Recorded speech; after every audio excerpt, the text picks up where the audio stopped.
Hi friends, welcome to our YouTube channel education concepts. In case మీరు degree అయితే పూర్తి చేస్తుండి ఒక మంచి జాబ్ కోసం వెయిట్ చేస్తుంటే ఫస్ట్ ఆఫ్ ఆల్ మీరు చేయాల్సింది ఈ వీడియోని ఎక్కడ కూడా స్కిప్ చేయకుండా ఎండింగ్ వరకు చూడడానికి ప్రయత్నించండి. ఎందుకంటే ఈ నోటిఫికేషన్ మీకు నేను షేర్ చేయబడేటువంటి ఏవైతే జాబ్ నోటిఫికేషన్ డీటెయిల్స్ ఉన్నాయో వీటికి డిగ్రీ కంప్లీట్ చేసిన ఎవరైనా అప్లై చేయొచ్చు. మేల్ క్యాండిడేట్స్ అవని, ఫీమేల్ క్యాండిడేట్స్ అవని ఎవరైనా అప్లై చేయొచ్చు. డిగ్రీలో కూడా బీఏ చేసి ఉండాలి, బీఎస్సీ చేసి ఉండాలి, లేదా బీకామ్ చేసి ఉండాలి అనే రెస్ట్రిక్షన్స్ లేవు. ఎనీ డిగ్రీ క్వాలిఫికేషన్తో అప్లై చేసుకోవచ్చు. సో ఇక ఇప్పుడు మనం వివరాలు అయితే స్టెప్ బై స్టెప్ క్లియర్గా తెలుసుకుందాం. వీడియోని పూర్తిగా చూసిన తర్వాత మీకు ఏమన్నా డౌట్స్ ఉంటే తప్పనిసరిగా కామెంట్ సెక్షన్లో కామెంట్ చేయండి. మీ డౌట్స్ని క్లారిఫై అయితే చేస్తాను. ముందుగా వివరాల్లోకి వెళ్ళినట్లయితే ఈ జాబ్ నోటిఫికేషన్ సెంట్రల్ గవర్నమెంట్కి సంబంధించిన యూపీఎస్సీ అంటే యూనియన్ పబ్లిక్ సర్వీస్ కమిషన్. దీని నుంచి అఫీషియల్లీ ఏప్రిల్ 24వ తారీఖున రిలీజ్ అవ్వడం అయితే జరిగింది. అంటే వెస్టర్డే నోటిఫికేషన్ని రిలీజ్ అయితే చేశారు. దానితో పాటు ఈ జాబ్స్కి అప్లికేషన్ ప్రాసెస్ ఓన్లీ ఆన్లైన్లోనే ఉంటుంది. మే 14వ తారీఖు అంటే నెక్స్ట్ మంత్ 14వ తారీఖు ఈ జాబ్స్కి ఆన్లైన్లో అప్లికేషన్ సబ్మిట్ చేయడానికి లాస్ట్ డేట్గా మెన్షన్ అయితే చేశారు. అయితే నోటిఫికేషన్లో ఎటువంటి పోస్టులు ఉన్నాయనే దాని గురించి ఒకసారి క్లియర్గా చూస్తే ఈ నోటిఫికేషన్లో సెంట్రల్ ఆర్మడ్ పోలీస్ ఫోర్సెస్లో ఖాళీగా ఉన్నటువంటి అసిస్టెంట్ కమాండెంట్ పోస్టుని రిక్రూట్ చేయడానికి నోటిఫికేషన్ని రిలీజ్ చేసినట్లు క్లియర్గా మెన్షన్ అయితే చేశారు. ఇక్కడ డీటెయిల్స్ అనేది చూడొచ్చు. దానితో పాటు ఈ జాబ్స్కి ఆన్లైన్లో అప్లై అయితే చేయాలన్నాను కదా, ఆ పాయింట్ని ఇక్కడ క్లియర్గా మెన్షన్ చేశారు. అప్లికేషన్స్ ఓన్లీ ఆన్లైన్లో మాత్రమే తీసుకోవడం జరుగుతుందని చెప్పి ఇక్కడ క్లియర్గా డీటెయిల్స్ ఇచ్చారు. అయితే ఇప్పుడు మనం ఈ నోటిఫికేషన్లో టోటల్గా ఎన్ని వేకెన్సీస్ ఉన్నాయన్న దాని గురించి మాట్లాడదాం. ఫ్రెండ్స్, ఈ నోటిఫికేషన్లో టోటల్గా ఎన్ని వేకెన్సీస్ ఉన్నాయన్న దాని గురించి మనం చెక్ చేస్తే ఇక్కడ చూడండి 506 అంటే ఈ నోటిఫికేషన్లో 506 పోస్టులు అయితే ఉన్నాయని చెప్పి మెన్షన్ అయితే చేశారు. దానితో పాటు ఈ నోటిఫికేషన్ మనం తెలుసుకుంటున్నటువంటి పోస్ట్ నేమ్ చూసుకుంటే అసిస్టెంట్ కమాండెంట్. ఇవన్నీ కూడా సెంట్రల్ ఆర్మడ్ పోలీస్ ఫోర్సెస్కి సంబంధించినటువంటి పోస్టులను మెన్షన్ చేశారు. అయితే ఈ సెంట్రల్ ఆర్మడ్ పోలీస్ ఫోర్సెస్లో వేరియస్ సెక్యూరిటీ ఫోర్సెస్ అనేవి ఇన్వాల్వ్ అయితే ఉన్నాయి. సో అందులో చూసుకుంటే మనకి BSF border security force, CRPF central reserve police force, Indo Tibetan border police, central industrial security force, Sashastra Seema Bal ఇలాంటి various central government security forces అనేవి ఇన్వాల్వ్ అవుతున్నాయి. వాటి ఫోర్సెస్ అండర్టేకింగ్లో ఎన్నెన్ని పోస్టులు ఉన్నాయో కూడా ఇక్కడ మనకి మెన్షన్ చేశారు. ఇందులో ఫస్ట్ ఆఫ్ ఆల్ మనకి బీఎస్ఎఫ్కి సంబంధించి 186 పోస్టులు ఉన్నాయి, అంటే 186 వేకెన్సీస్ ఉన్నాయి. సిఆర్పిఎఫ్కి సంబంధించి 120 వేకెన్సీస్ ఉన్నాయి, అంటే టోటల్గా 120 వేకెన్సీస్ సిఆర్పిఎఫ్కి రిజర్వ్ చేసి ఉన్నాయి. నెక్స్ట్ సిఏఎస్ఎఫ్ దీనికి సంబంధించి 100 వేకెన్సీస్ అంటే 100 పోస్టులు అయితే ఉన్నాయి. నెక్స్ట్ ఐటీబీపీ దీనికి సంబంధించి 58 వేకెన్సీస్ అంటే 58 పోస్టులు ఉన్నాయి. ఫైనల్గా ఎస్ఎస్పి దీనికి సంబంధించి 42 వేకెన్సీస్ అంటే 42 పోస్టులు ఉన్నాయి. ఓవరాల్గా సెంట్రల్ గవర్నమెంట్లో ఇప్పుడు నేను మెన్షన్ చేసినటువంటి ఏవైతే సెక్యూరిటీ ఫోర్సెస్ ఉన్నాయో ఈ సెక్యూరిటీ ఫోర్సెస్ అన్నింటిలో కూడా ఖాళీగా ఉన్న అసిస్టెంట్ కమాండెంట్ పోస్టులు 506. వీటిని రిక్రూట్ చేయడానికి యూపీఎస్సీ నుంచి ఈ నోటిఫికేషన్ని రిలీజ్ అయితే చేశారని చెప్పి క్లియర్గా మెన్షన్ అయితే చేశారు. ఇక్కడ ఈ డీటెయిల్స్ని మీరైతే చూడొచ్చు. ఏమన్నా డౌట్స్ ఉంటే ఇప్పుడే మీరు కామెంట్ సెక్షన్లో కామెంట్ చేసి అడగవచ్చు. నవేడేస్ చాలామంది ఎడ్యుకేషన్ మీద స్టడీస్ మీద ఇంట్రెస్ట్ అయితే చూపిస్తున్నారు. కానీ వాళ్ళ ఫైనాన్షియల్ ప్రాబ్లమ్స్ కానీ, ఫ్యామిలీ ప్రాబ్లమ్స్ కానీ, కొన్ని అడిషనల్ ప్రాబ్లమ్స్ కానీ స్టడీస్ని మధ్యలో డిస్కంటిన్యూ చేయాల్సి అయితే వస్తుంది. తర్వాత అన్నీ సార్ట్అవుట్ అయినా సరే ఎడ్యుకేషన్ కంటిన్యూ చేయడానికి ఏజ్ అనేది ఇంకా కొన్ని అడిషనల్ బ్యారియర్స్ అనేవి ఏర్పడుతున్నాయి. సో ఇన్ కేస్ మీరు కూడా అటువంటి ప్రాబ్లమ్స్ని ఫేస్ చేస్తుంటే ఆ ప్రాబ్లమ్స్కి ఒక సొల్యూషన్ అయితే దొరికింది. ఈ సొల్యూషన్ మనకి ఆంధ్ర యూనివర్సిటీ ప్రొవైడ్ అయితే చేస్తుంది. రీసెంట్గానే మనకి ఆంధ్ర యూనివర్సిటీ ఆన్లైన్ గ్రాడ్యుయేషన్ ప్రోగ్రామ్ని స్టార్ట్ చేసింది. ఈ ప్రోగ్రాంలో భాగంగా మీరు ఇంటి దగ్గరే ఉండి విత్ అఫోర్డబుల్ ఫీజెస్తో ఎటువంటి ల్యాప్టాప్ ఆర్ సిస్టమ్ యాక్సెస్ అనేది లేకుండా జస్ట్ మొబైల్లోనే గ్రాడ్యుయేషన్ ఆర్ పోస్ట్ గ్రాడ్యుయేషన్ కోర్సెస్ని కంప్లీట్ అయితే చేయొచ్చు. ప్రజెంట్ ఆంధ్ర యూనివర్సిటీ చూసుకున్నట్లయితే మనకి ఈ ఆన్లైన్ గ్రాడ్యుయేషన్ కోర్సెస్లో భాగంగా డిగ్రీలో మనకి బీకామ్ అకౌంటెన్సీ కోర్స్ని ఆఫర్ చేస్తుంది. అండ్ పీజీలో చూసుకున్నట్లయితే MBA, MCA and MA sociology కోర్సెస్ని ఆఫర్ చేయడం అయితే జరుగుతుంది. ఇన్ కేస్ ఎవరైనా ఇంటి దగ్గరే ఉండి మీరు మధ్యలో డిస్కంటిన్యూ చేసినటువంటి మీ స్టడీస్ని కంటిన్యూ చేయాలనుకుంటే ఈ ఆపర్చునిటీని యూటిలైజ్ అయితే చేసుకోండి.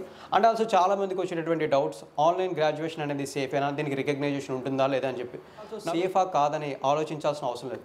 ఎందువల్ల అంటే మనకి ఈ ఆపర్చునిటీని ప్రొవైడ్ చేస్తుంది ఇండియాలోనే recognised and well established university అయినటువంటి ఆంధ్ర యూనివర్సిటీ. సో ఇక్కడ మనం సేఫా కాదా అనే డౌట్ అనేది పెట్టుకోవాల్సిన అవసరం లేదు. సో ఇక మీకు ఇంట్రెస్ట్ అనేది ఉంటే డిస్క్రిప్షన్లో మీకు గూగుల్ ఫామ్ లింక్ అయితే ఇస్తాను. అక్కడ మీ డీటెయిల్స్ అన్నీ కూడా ఫిల్ చేసి సబ్మిట్ చేస్తే మీకు ఏ డౌట్స్ ఉన్నా సరే క్లారిఫై అయితే చేయడం అయితే జరుగుతుంది. ఇక నెక్స్ట్ మీకు ఇంకొక విషయం తెలియజేయాలి.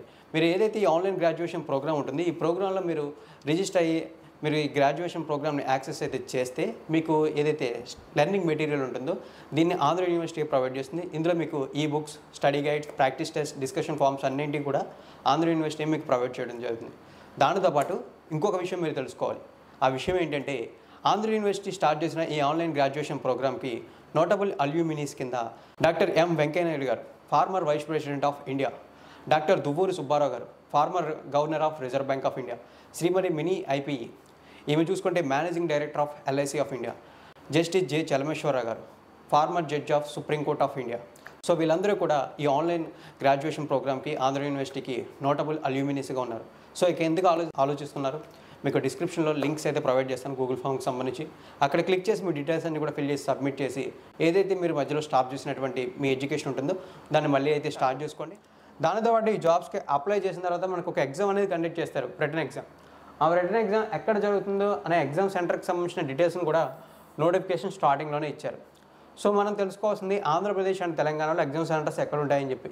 ఓవరాల్గా చూసుకుంటే మనకి 47 ఎగ్జామ్ సెంటర్స్ అయితే ఉన్నాయి ఈ జాబ్స్కి ఎగ్జామ్ అయితే రాయడానికి. ఇందులో మనకి తెలంగాణకి సంబంధించి హైదరాబాద్, ఆంధ్రప్రదేశ్కి సంబంధించి తిరుపతి, విశాఖపట్నం అనేవి ఎగ్జామ్ సెంటర్స్కి అయితే ఉన్నాయి. సో ఇన్ కేస్ ఇవి మీకు మన స్టేట్స్లో ఉన్న ఎగ్జామ్ సెంటర్స్ అని చెప్పాను. మీరు ఎక్కడైనా సరే ఎగ్జామ్ అయితే రాయొచ్చు. ఇక్కడ మెన్షన్ చేసిన 47 ఎగ్జామ్ సెంటర్స్లో మీకు ఏ ప్లేస్లో కన్వీనియంట్గా ఉన్నా సరే ఆ ప్లేస్ని ఎగ్జామ్ సెంటర్గా సెలెక్ట్ చేసుకుని మీరు అక్కడ ఎగ్జామ్ అయితే రాయొచ్చు, not a problem. And also ఇప్పుడు మనం తెలుసుకోవాల్సింది ఏంటంటే ఈ జాబ్స్కి అప్లై చేయడానికి ఎలిజిబిలిటీ ఏంటి, అంటే ఎటువంటి అర్హతలు ఉండాలి అని చెప్పేసి.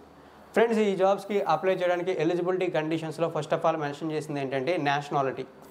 ఇండియన్ సిటిజన్స్ ఎవరైతే ఉంటారో, అంటే భారతీయ పౌరులు ఎవరైతే ఉంటారో వాళ్ళందరూ కూడా ఈ జాబ్స్కి ఎటువంటి ప్రాబ్లం లేకుండా అప్లై చేసుకోవచ్చు.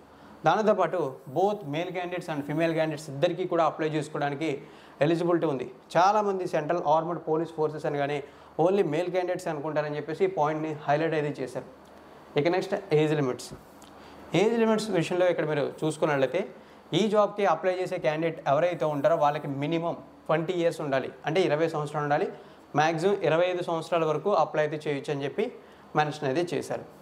దానితో పాటు అప్లై చేసే క్యాండిడేట్స్లో ఎవరైతే రిజర్వేషన్ ఉన్న communities like schedule caste and schedule tribe క్యాస్ట్కి సంబంధించిన క్యాండిడేట్స్ ఉంటారో వాళ్ళకి మ్యాక్సిమం 5 ఇయర్స్ రిజర్వేషన్ ఇస్తారు. దానితో పాటు ఓబీసీ కేటగిరీకి సంబంధించిన ఎవరైతే కేటగిరీ క్యాండిడేట్స్ ఉంటారో వాళ్ళకి మ్యాక్సిమం 3 ఇయర్స్ ఏజ్ రిలాక్సేషన్ అనేది ఇవ్వడం జరుగుతుందని చెప్పి మెన్షన్ అయితే చేశారు. ఇవైతే ఎలిజిబిలిటీ డీటెయిల్స్లో భాగంగా ఏజ్ లిమిట్స్ అండ్ ఏజ్ రిలాక్సేషన్కి సంబంధించినటువంటి డీటెయిల్స్. ఇప్పుడు మీకు నేను ఎడ్యుకేషన్ క్వాలిఫికేషన్స్ని కూడా చెప్తాను ఎలిజిబిలిటీ డీటెయిల్స్లో భాగంగానే. సో ఇక్కడ మనకి మినిమం ఎడ్యుకేషన్ క్వాలిఫికేషన్స్ అని మెన్షన్ చేసి ఈ candidate must hold a bachelor degree of a recognised university అని చెప్పి మెన్షన్ అయితే చేశారు. అంటే ఈ జాబ్స్కి అప్లై చేసే క్యాండిడేట్ ఎవరైతే ఉంటారో, అభ్యర్థి ఎవరైతే ఉంటారో వాళ్ళకి మస్ట్ అండ్ షుడ్గా ఒక డిగ్రీ అయితే ఉండాలి, బ్యాచిలర్ డిగ్రీ. ఆ డిగ్రీ ఉంటే ఈ జాబ్స్కి అప్లై చేసుకోవడానికి ఎలిజిబిలిటీ ఉందని చెప్పి మెన్షన్ చేశారు. అయితే డిగ్రీలో బీఏ చేసి ఉండాలి, లేదా బీఎస్సీఏ చేసి ఉండాలి, లేదా బీకామే చేసి ఉండాలని రెస్ట్రిక్షన్స్ లేవు. బ్యాచిలర్ డిగ్రీ అని చెప్పి మెన్షన్ అయితే చేశారు. దానితో పాటు ఎవరైతే ఫైనల్ ఇయర్లో ఉండే ఎగ్జామ్ అయితే కంప్లీట్ చేసి ఎగ్జామ్స్కి అయితే రిజల్ట్స్ కోసం వెయిట్ చేస్తుంటారో వాళ్ళు కూడా ఈ జాబ్స్కి అప్లై చేయడానికి ఎలిజిబిలిటీ ఉందని చెప్పి మెన్షన్ అయితే చేశారు. ఇక నెక్స్ట్ ఈ జాబ్స్కి అప్లై ప్రాసెస్ కంప్లీట్లీ కూడా ఆన్లైన్లోనే ఉంటుందని చెప్పాను. ఇంపార్టెంట్ డేట్స్ కూడా చెప్పాను, ఎప్పుడు స్టార్ట్ అవుతుంది అప్లికేషన్, ఎప్పుడు ఎండ్ అవుతుందో కూడా చెప్పాను. అయితే అప్లై చేసేటప్పుడు మనం పే చేయాల్సింది ఒక అప్లికేషన్ ఫీజు ఉంటుంది. సో అప్లికేషన్ ఫీజు చూసుకుంటే 200 రూపీస్ ఓన్లీ అని మెన్షన్ చేశారు, అంటే 200 రూపాయలు అని చెప్పి మెన్షన్ అయితే చేశారు. ఇక్కడ నేను అండర్లైన్ అయితే చేశాను, ఒకసారి మీరు క్లియర్గా అయితే చూడొచ్చు. దానితో పాటు ఈ జాబ్స్కి అప్లై చేసే క్యాండిడేట్స్లో ఎవరైతే female candidates, SC ST category candidates ఉంటారో వాళ్ళకి అప్లికేషన్ ఫీజు నుంచి ఎగ్జంప్షన్ ప్రొవైడ్ అయితే చేస్తున్నామని చెప్పి కూడా మనకి మెన్షన్ చేశారు. ఇక్కడ నేను స్టార్టింగ్లోనే అండర్లైన్ చూసాను, accepting female SC/ST candidates who are exempted for payment of fee అని చెప్పి క్లియర్గా మెన్షన్ చేశారు. ఈ డీటెయిల్స్ని అయితే చూడొచ్చు. సో దానితో పాటు ఇక మీరు తెలుసుకోవాల్సింది ఏంటంటే ఇప్పుడు ఈ జాబ్స్కి సెలక్షన్ ప్రాసెస్ ఎలా ఉంటుంది అని దాని గురించి తెలుసుకోవాలి. అండ్ ఆల్సో ఈ జాబ్స్కి మీరు ఇంకొక విషయం కూడా తెలుసుకోవాలి, ఇవి సెంట్రల్ ఆర్మడ్ పోలీస్ ఫోర్సెస్కి సంబంధించిన జాబ్స్ కాబట్టి వీటికంటూ కొన్ని ఫిజికల్ మెజర్మెంట్స్ అయితే ఉంటాయి. ఆ మెజర్మెంట్స్ అనేవి మీకు ఉంటేనే మీరు ఈ జాబ్స్కి అప్లై అయితే చేసుకోవడానికి అయితే ట్రై అయితే చేయండి. సో ముందుగా అయితే ఇప్పుడు మనం సెలక్షన్ ప్రాసెస్ వివరాలు తెలుసుకుని తర్వాత ఫిజికల్ మెజర్మెంట్స్ వివరాలు అయితే తెలుసుకుని నోటిఫికేషన్ని ఈ నోటిఫికేషన్ డీటెయిల్స్ని అయితే కంప్లీట్ అయితే చేద్దాం. సో ఇప్పుడు ముందుగా మనం సెలక్షన్ ప్రాసెస్ వివరాలు అయితే చూద్దాం. ఇక్కడ చూడండి సెలక్షన్ ప్రొసీజర్ అని చెప్పి సెలక్షన్ ప్రాసెస్ వివరాలని మెన్షన్ అయితే చేశారు. సెలక్షన్ ప్రాసెస్లో భాగంగా ఫస్ట్ ఆఫ్ ఆల్ మనకు ఒక రిటర్న్ ఎగ్జామ్ జరుగుతుందన్నాను కదా, ఆ రిటర్న్ ఎగ్జామ్ చూసుకుంటే 2024 ఆగస్టు 4న జరుగుతుందని చెప్పి మెన్షన్ అయితే చేశారు. ఈ రిటర్న్ ఎగ్జామ్ చూసుకుంటే మనకి పేపర్ 1 పేపర్ 2 అని చెప్పేసి 2 పేపర్స్లో ఎగ్జామ్ అయితే ఉంటుందని చెప్పి మెన్షన్ చేశారు. పేపర్ 1 చూసుకుంటే ఆగస్టు 4 మార్నింగ్ 10 గంటల నుంచి 12 గంటల వరకు జరుగుతుంది. పేపర్ 2 చూసుకున్నట్లయితే మనకి ఆఫ్టర్నూన్ 2 గంటల నుంచి 5 గంటల వరకు జరుగుతుందని చెప్పి మెన్షన్ చేశారు. పేపర్ 1లో జనరల్ ఎబిలిటీ అండ్ ఇంటెలిజెన్స్కి సంబంధించిన 250 మార్క్స్తో ఎగ్జామ్ పేపర్ ఉంటుంది. ఇవన్నీ కూడా multiple choice based questions. Exam paper చూసుకుంటే హిందీ అండ్ ఇంగ్లీష్ మీడియంస్లో ఎగ్జామ్ పేపర్ ఉంటుందని చెప్పి మెన్షన్ చేశారు. ఇక పేపర్ 2లో చూసుకుంటే జనరల్ స్టడీస్, ఎస్ఐ అండ్ కాంప్రహెన్షన్కి సంబంధించినటువంటి టెస్ట్ ఉంటాయి. దీనికి సంబంధించి 200 మార్క్స్ అయితే ఉంటుందని చెప్పి మెన్షన్ అయితే చేశారు. ఈ విధంగా మనకి సెలక్షన్ ప్రాసెస్లో రిటర్న్ ఎగ్జామ్ అయితే కంప్లీట్ అవుతుంది. అయితే రిటర్న్ ఎగ్జామ్లో బెస్ట్ పర్ఫార్మెన్స్ ఇచ్చిన క్యాండిడేట్స్ ఎవరైతే ఉంటారో వాళ్ళకి చూసుకుంటే ఫిజికల్ ఎఫిషియన్సీ టెస్ట్ అయితే ఉంటుందని చెప్పి మెన్షన్ అయితే చేశారు. ఈ ఎఫిషియన్సీ టెస్ట్ అనేది మేల్ క్యాండిడేట్స్కి సపరేట్గా, ఫీమేల్ క్యాండిడేట్స్కి సపరేట్గా ఉంటుంది. సో మేల్ క్యాండిడేట్స్కి 100 మీటర్స్ రేస్ ఉంటుంది. దీన్ని 16 సెకండ్స్లో మేల్ క్యాండిడేట్స్ కంప్లీట్ చేయాలి. ఫీమేల్ క్యాండిడేట్స్ అయితే 18 సెకండ్స్లో కంప్లీట్ చేయాలి. 800 మీటర్స్ రేస్ ఉంటుంది. దీన్ని మేల్ క్యాండిడేట్స్ 3 మినిట్స్ 45 సెకండ్స్లో కంప్లీట్ చేయాలి. ఫీమేల్ క్యాండిడేట్స్ 4 మినిట్స్ 45 సెకండ్స్లో కంప్లీట్ చేయాలి. లాంగ్ జంప్ ఉంటుంది. దీనికి డిస్టెన్స్ చూసుకుంటే 3.5 మీటర్స్ డిస్టెన్స్ అయితే ఇస్తారు లాంగ్ జంప్. దీన్ని కవర్ చేయడానికి మేల్ క్యాండిడేట్స్కి 3 ఛాన్సెస్ ఇస్తారు. ఫీమేల్ క్యాండిడేట్స్కి అయితే మనకి 3 మీటర్స్ మాత్రమే లాంగ్ జంప్ ఉంటుంది. దీనికి కూడా వాళ్ళకి 3 ఛాన్సెస్ ఇస్తారు. తర్వాత షార్ట్ పుట్ బాల్ ఏదైతే ఉంటుందో 7.26 కేజెస్కి సంబంధించిన బాల్ అయితే త్రో చేయమంటారు. దీనికి సంబంధించి మేల్ క్యాండిడేట్స్కి 3 ఛాన్సెస్ ఇస్తారు.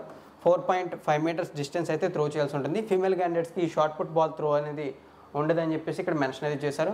సో ఇవైతే చూడొచ్చు. ఇవైతే సెలక్షన్ ప్రాసెస్లో ఉండేటటువంటి మనకి return exam and physical efficiency టెస్ట్కి సంబంధించినటువంటి డీటెయిల్స్. అయితే మీరు ఈ జాబ్స్కి అప్లై అయితే చేయాలన్నా లేదా ఫిజికల్ ఎఫిషియన్సీ టెస్ట్ వరకు వెళ్ళాలన్నా సరే ఫస్ట్ ఆఫ్ ఆల్ మీకు ఫిజికల్ స్టాండర్డ్స్ అనేవి ఈ జాబ్స్కి అప్లై చేయడానికి ఉన్నాయా లేదా అనేది చెక్ చేయాలి. సో ఇప్పుడు మనం ఆ ఫిజికల్ స్టాండర్డ్స్ అనేవి ఈ జాబ్కి అప్లై చేసే క్యాండిడేట్స్కి ఏ విధంగా ఉండాలనేది చూద్దాం. ఇవి మేల్ క్యాండిడేట్స్కి సపరేట్గా అండ్ ఫీమేల్ క్యాండిడేట్స్కి కూడా సపరేట్గా అయితే ప్రొవైడ్ అయితే చేశారు. సో ఒకసారి మనం డీటెయిల్స్ అనేది చూస్తే ఈ ఫిజికల్ స్టాండర్డ్స్లో హైట్ గురించి ముందుగా మాట్లాడాలి. హైట్ గురించి మాట్లాడితే ఎవరైతే మేల్ క్యాండిడేట్స్ ఉంటారో వాళ్ళు ఈ జాబ్కి అప్లై చేయాలనుకుంటే వాళ్ళ హైట్ అనేది 165 సెంటీమీటర్స్ అయితే ఉండాల్సి అయితే ఉంటుంది. క్యాండిడేట్స్ చూసుకుంటే 157 సెంటీమీటర్స్ ఉండాలి. చెస్ట్ చూసుకుంటే మేల్ క్యాండిడేట్స్కి 81 సెంటీమీటర్స్ ఉండాలి. బ్రీతింగ్ తీసుకున్న తర్వాత మినిమం 5 సెంటీమీటర్స్ ఎక్స్పాన్షన్ అనేది జరగాలి. ఫీమేల్ క్యాండిడేట్స్కి చెస్ట్ అంటే ఏమీ అప్లికేబుల్ అవ్వదు. ఇక వెయిట్ చూసుకుంటే మేల్ క్యాండిడేట్స్ 50 కేజీస్ ఉండాలి, ఫీమేల్ క్యాండిడేట్స్ 46 కేజీస్ ఉండాలి. దానితో పాటు మనకి ఏవైతే వెయిట్ స్కేల్ మెజర్స్ ఉంటాయో అంటే ఏ హైట్ క్యాండిడేట్స్ ఏ వెయిట్ ఉండాలో అనే దాని గురించి కూడా నోటిఫికేషన్లోనే మెన్షన్ అయితే చేశారు. సో దాని గురించి మీరు ఇక్కడ క్లియర్గా అయితే చూడండి. సో ఫ్రెండ్స్ ఓవరాల్గా యూపీఎస్సీ సెంట్రల్ ఆర్మడ్ పోలీస్ ఫోర్సెస్లో ఏవైతే ఖాళీగా ఉన్నటువంటి 506 అసిస్టెంట్ కమాండెంట్ పోస్టుల రిక్రూట్మెంట్కి సంబంధించి నోటిఫికేషన్ అఫీషియల్లీ రిలీజ్ చేశారు. ఆ నోటిఫికేషన్ ఫుల్ డీటెయిల్స్ అయితే కవర్ అయితే చేశాను ఈ వీడియోలో. ఇన్ కేస్ మీకు ఏదైనా డౌట్ ఇంకా ఉన్నట్లయితే తప్పనిసరిగా కామెంట్ సెక్షన్లో కామెంట్ చేసి మీ డౌట్స్ని రైజ్ చేస్తే నేను వాటిని క్లియర్ అయితే చేస్తాను. అండ్ ఆల్సో నా ఎక్స్ప్లెనేషన్ మీకు నచ్చింది అనిపిస్తే లైక్ చేసి సపోర్ట్ చేయండి. మరిన్ని ఇటువంటి రెగ్యులర్ జాబ్ నోటిఫికేషన్ డీటెయిల్స్ కోసం మన ఛానల్ని సబ్స్క్రైబ్ చేసి నోటిఫికేషన్స్ కోసం బెల్ ఐకాన్ని యాక్టివేట్ చేయండి. థ్యాంక్ యూ ఫ్రెండ్స్, వీడియోని ఎండింగ్ వరకు వాచ్ చేసినందుకు.